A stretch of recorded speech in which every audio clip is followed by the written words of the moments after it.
Today, we're diving into something truly special. We're unlocking a chapter of the Quran that millions of us recite multiple times every single day, Surah Al-Fatiha.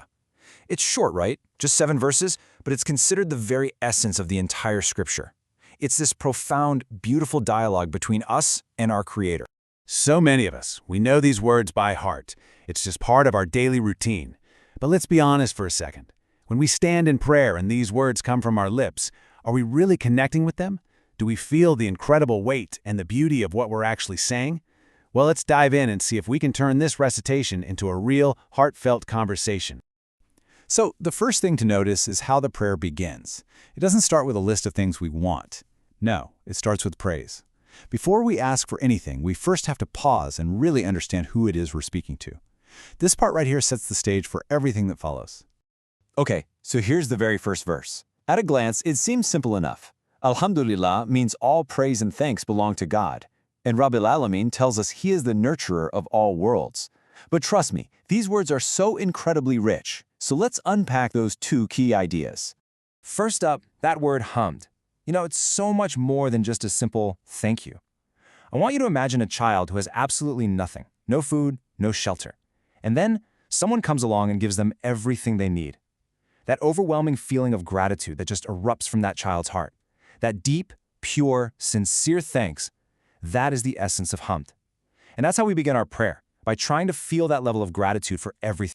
And who are we thanking? Our Rabb. Now, this word often gets translated as Lord, but its meaning is just so much deeper. A Rabb is a nurturer, a developer. I mean, think about it. A power that can take a tiny, tiny seed and nurture it into a massive, strong tree, or take a single cell and guide its development piece by piece into a complex human being. That is the incredible power of our Rabb. And look, this nurturing, it's not some far-off, abstract idea. It is right here, in the tiny details of our own bodies. We have over 8,000 taste buds just to enjoy food. Our eyes automatically blink to keep themselves clean. And our brain does this amazing trick where it stabilizes the picture so we don't get dizzy from our own eye movements. And that's just us. He is the nurturer of all the worlds, all the countless stars, the galaxies, the forms of life we can't even begin to imagine. And this is where it gets really beautiful. It's all about balance. After acknowledging this immense, nurturing power, we are immediately reminded of His infinite mercy, Ar-Rahman Ar-Rahim. This just fills us with so much hope. But then, to keep us grounded, the very next verse is Maliki Yawmid-Deen, Master of the Day of Judgment. This reminds us that we're accountable. It's not a scary, terrifying fear, but more of a respectful awareness. It keeps us right in that perfect state for a believer, somewhere between hope and accountability. Okay, get ready for this, because now we come to the most dramatic shift in the entire prayer. I mean, the tone, the perspective, everything's about to change right here. This is the pivot. Just think about this for a second. The first few verses, they were all in the third person. We were talking about God. He is the nurturer. He's the most merciful. But now we pivot. We switch from He to you. We begin a direct personal conversation. The introduction is over, and now the real dialogue begins.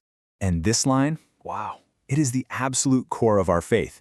You alone we worship, and from you alone we seek help. This is our covenant, our promise. Now, this doesn't mean we don't go to a doctor when we're sick or, work a job to earn a living. Of course, we use the tools and the means of this world.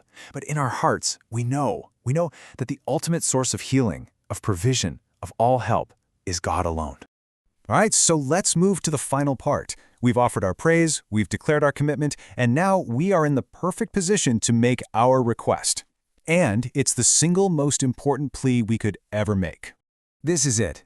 Guide us to the straight path. I mean, really think about the world we live in. It's filled with countless ideologies, confusing philosophies, so many conflicting voices all telling us what to do and how to live. What could possibly be more important than asking for clarity? We are asking God, please, show us the one clear, direct path that leads straight to you, without any confusion, without any detour.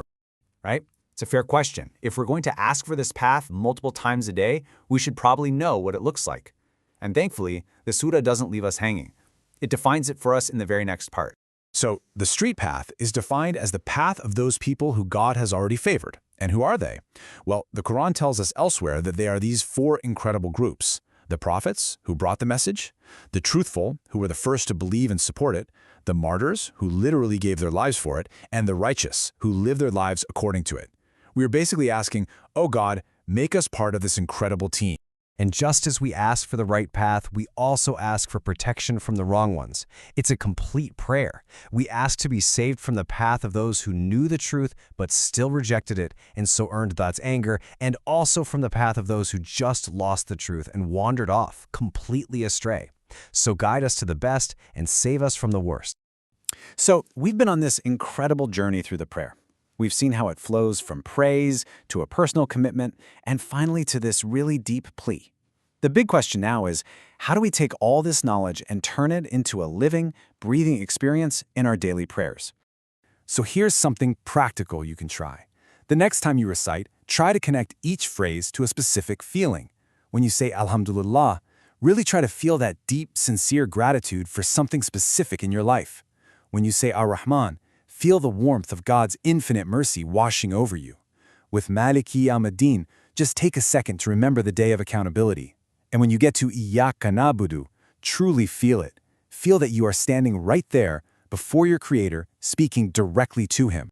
You know, this chapter is such a gift. It's a chance to have a direct conversation with God multiple times a day. It's not just a set of words we have to memorize. It's a journey of emotions, from gratitude and hope to commitment and a deep, powerful yearning for guidance. So I'll leave you with this question. The next time you stand to pray and you recite these verses, what will you feel?